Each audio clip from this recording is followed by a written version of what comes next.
As a teacher-educator, I'm often engaged with not only pre-professional and aspiring teachers, but also with new interns and experienced teachers. I'm often amazed that many of them lack sufficient understanding of the process of delivering instruction. Now, while many have mastered the skill of developing and writing effective lesson plans, they fail to make the necessary connections between those plans and student learning. You see, a lesson plan is just that, a plan. What remains is the actual implementation of that plan within the classroom with real human beings. Unless the plan can be effectively implemented, optimum student learning has little chance of ever occurring. Before we continue, a key concept here is teaching and learning. The teaching and learning process is complex for several reasons, and to better understand that process, I invite you to review my video lecture, Thinking Critically About Critical Thinking, which can be found in this series of essays on this website. Suffice it to say that a lot of teaching occurs that results in little or no student learning. And conversely, students do, in spite of poorly delivered instruction, often learn. But that learning is detached from the deliberate intentions of us, the teachers. As a subversive activity, teaching or instruction should result in the student clearly recognizing what he now knows, can do, feels, believes as a result of the provided instructional experiences. Therefore, it's most appropriate to say that teachers don't necessarily teach, but they facilitate experiences, that is, instruction, and an environment through which our students may optimally learn. So how can we ensure that our behaviors are fashioned and exhibited in such a manner as to facilitate such instruction and environments? This series of video essays will examine the three broad components of any well-conceived lesson: the lesson initiation, the lesson implementation, and the lesson closure. You'll see that all three of these are highly related and hierarchical. That is, the first will critically impact the second, and the second will critically impact the third. Now they're also circuitous, that is, the lesson components of one lesson directly impacts the components of the next and even future lessons, and they are related. I hope to demonstrate this characteristic of the teaching and learning process within this series of videos. We'll also take an opportunity to actually observe a new teacher intern as she attempts to implement the strategies discussed in this series. When you complete this series, you'll have a better understanding and appreciation of these components in their relation to optimizing learning within your individual classrooms. This first video focuses on the lesson initiation because it's the critical first step to an effective lesson, and if poorly provided, may hinder optimal learning on the part of our students. Now, some of this will seem like common sense to you, but you might be surprised at the frequency at which teachers actually ignore this common sense. First, keep in mind that you've already developed a lesson plan, and within that plan, you've clearly stated your behavioral objective. By doing so, you specifically articulated exactly what you desire your students to know, do, believe, or feel as a result of their interaction with your experiences and the lesson. Now, this behavioral objective fully informs your lesson initiation. The components of an adequate and accurate lesson initiation is, first of all, begin the lesson promptly. After all, initiation means to begin. So it's critical that we begin the lesson immediately and promptly. Next, secure the attention of the students before beginning actual instruction. This can be done in a variety of ways: a short icebreaker or no more than "good morning, how are you? I hope you had a wonderful night. Let's get started." Remains cognizant of time. Now in the classroom, there are two types of time essentially. You have management time and you have instructional time.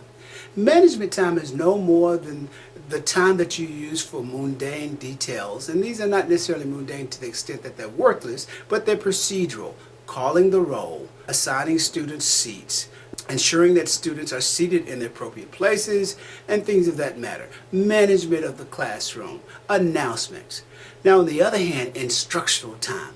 Instructional time is a time in which you are actually engaged with the academic content of the lesson.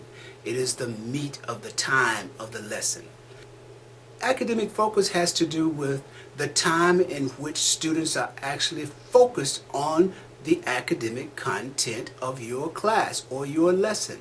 Not focused on anything else external to the academic content, but the academic content in itself. It does not necessarily have to be knowledge, but it could be the practice of a skill, or it could be various other things. But in essence, it is focused on the academic content of the lesson. Establishing clear academic focus can often result from doing several things. One of the key things that leads to the establishment of clear academic focus is the provision of a review of the previous day's activities. This review we'll refer to as Review 1. It's simply a summary of what has occurred in the lesson or the class on the prior day. Second, after the provision of Review 1, provide an overview of the lesson. That is, how will the lesson proceed? Here's where you state the behavioral objective and the lesson content that's going to be pursued for that day.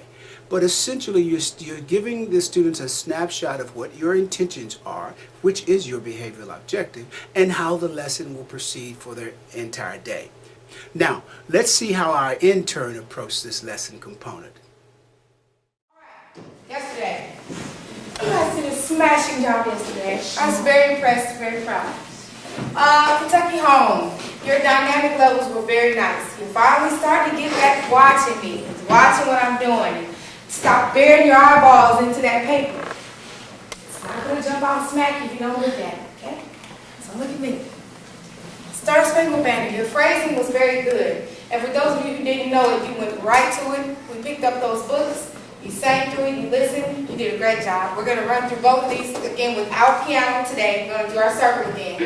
And we're going to sing that one more time just so you can get more familiar with it because you guys have to sing Star Spangled Banner on the 26th. Aileen. Yes, tomorrow. Tomorrow. Aileen, as I said, just marvelous singing. Marvelous.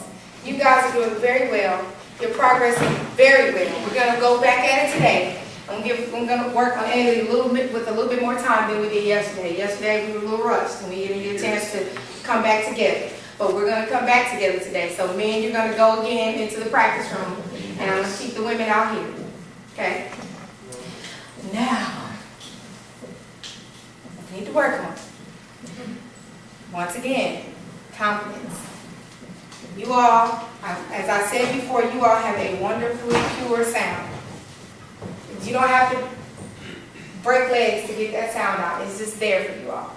Enjoy that. Listen for that. Breathing. Part of you all's biggest problem with breathing is because, and it's the same old thing again, y'all don't sit up.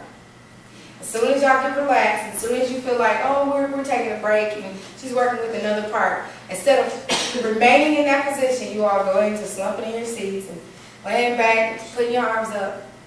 That kills the breathing. As soon as you try to breathe sitting like that, you got everything mashed together. Nothing can move. You can't get the air in there. So if you all work with your posture, that'll also help your breathing. And a lot of why you all sometimes don't know where I'm at, don't have this problem too much with you guys, but sometimes you don't know where I am or you don't, you feel lost is because a lot of you have to side conversations. Gotta go. And of course, we continue working on holding our music. We are fine when I say everybody show me the correct way to hold your music while singing. You're fine when you do it. But as soon as we start the song, I say this. Can't do that. Remember, the correct way to hold your music when you're singing is how, Eric? Patrick, can you put that way, please? Close it, please. I want to distract the brethren back there. Okay. Eric, if you would, please tell us how to correctly hold our music when we're singing. You can use Patrick's magazine or something as a guide. Do it as if you're reading your music and I'm conducting. I want you to raise up just a little bit more. Very nice. That's exactly what I should see. Now stand and do it when you're standing. Very nice. That's exactly what I want to see. Okay? Okay, you have a seat. And I know sometimes it gets subconsciously, you don't realize you're doing it until I say something. But just try to remember, every time you feel yourself, that arm of, I want to look at my music, starts pulling, you pull it, fight against it, fight it.